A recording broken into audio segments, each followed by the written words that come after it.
This is a project that I've been working on for about 2 months now, and now I'm finally ready to show you my custom Monster Jam Iceberg explained. Basically, if you don't know what an iceberg is, it's sort of a tier list where the top part of it is more like well-known stuff, but as you get further down, it goes into more of the unknown and possibly forgotten parts of Monster Jam. So basically, this video is going to show you some interesting facts or maybe even theories, and hopefully shed some light and stir up some conversation among the Monster Jam community. So without further ado, let's get started with the tip. USHRA. The USHRA, also known as the United States Hot Rod Association, was the unofficial name of Monster Jam until 2008, when it eventually became Monster Jam. However, there has been also a bit of talk, and maybe even discussion, that it's still called the USHRA, though that's disputed. Bulldozer sponsorship. Originally, Bulldozer was used to sell beef jerky, known as Smokecraft.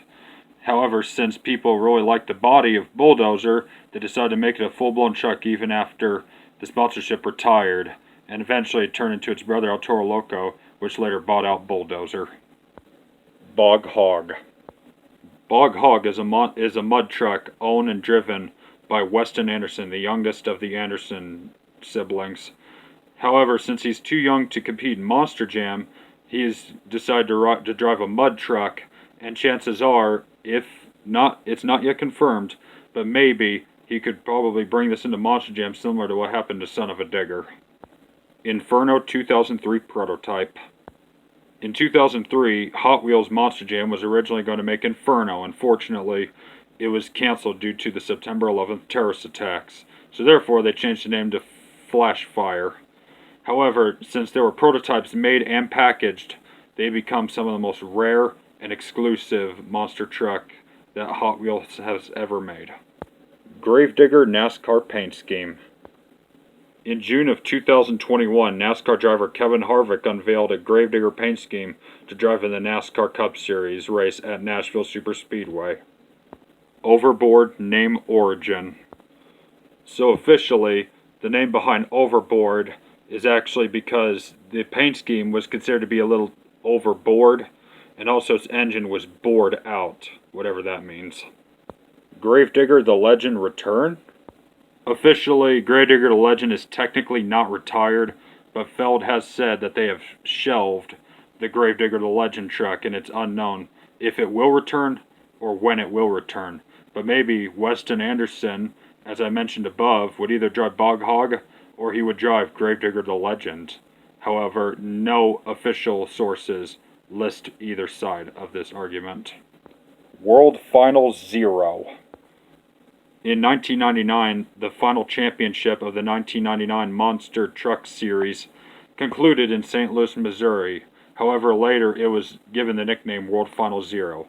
Barefoot won racing while there was no freestyle, but the points championship went to Dennis Anderson. King Sling. Speaking of Dennis Anderson, his mud truck King Sling makes it on the tip of the iceberg here. He built this truck in 2011, although it's been planned much sooner than that. Also, I forgot to mention, he just set a world record for jumping really high and long in this truck. Maximum destruction delay. The reason that this is high up on the iceberg is because of how well known the story is now. But in 2001, after Goldberg left Monster Jam, Tom Meents was going to debut Maximum Destruction in 2002. However, this was another truck affected by 9/11, and he thought it'd be unfortunate timing and probably a little offensive to come up with a truck called Maximum Destruction. Yeah, so therefore, as a substitute, he made T Meents for 1 year and then retired it right afterwards and was replaced with Maximum Destruction in 2003. Now with the more well-known stuff out of the way, let's dive a little deeper into layer number 2, the shallow waters. Monster 4x4, Masters of Metal. Monster 4x4, Masters of Metal is a video game that was released in the mid-2000s. However, it doesn't say it on here. It does have the official Monster Jam license although not in the official title, however. Though it does feature some trucks such as Gravedigger, Maximum Destruction, Blue Thunder, I think Gunslinger, and King Crunch. Early Bakugan Dragonoid concepts.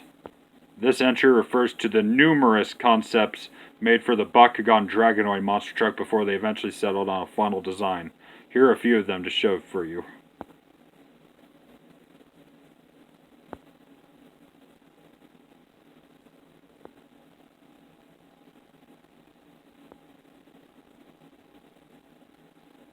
And here's the final design.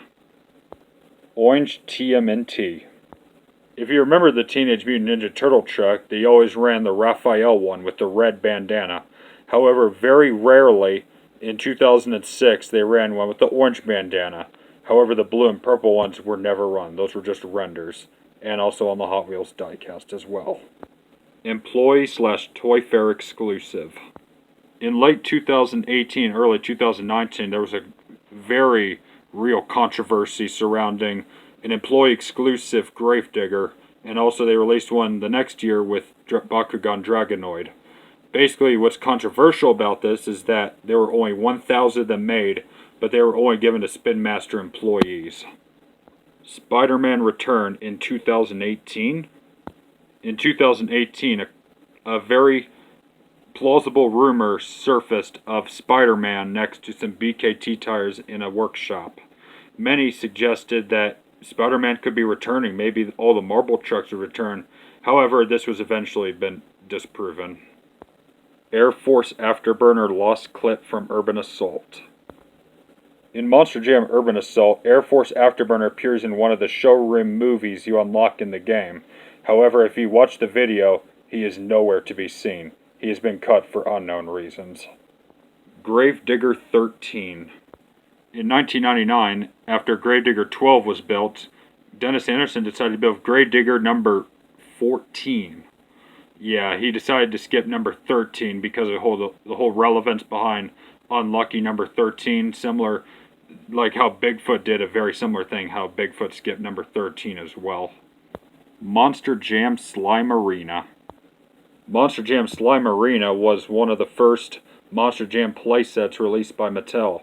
Released in 2001, it was released all the way until 2004, I believe. The whole objective is essentially a racing game where you put two trucks next to each other and whoever loses gets slimed on. Ooh. Pastrana 199 Hood Flip.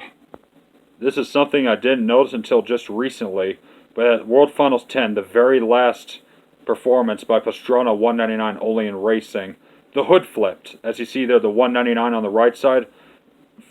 All the times before this, it's always been on the left side, and the motorcycle on the right side. However, this time, it's the motorcycle on the left side and the 199 on the right side. Monster Jam Live 2010. On January 9th, 2010, Monster Jam held its first and only live broadcast of Atlanta in 2010 to kick off the new season, even though it started weeks before. Maximum Destruction won both of them, and I vividly remember, and I bet all of you old school fans remember watching this 3-hour broadcast. It was quite special. And with that being said, that will conclude part 1 of 4 parts of the Monster Jam Iceberg Explained. Tune in for part 2 as we dive deeper to the torso.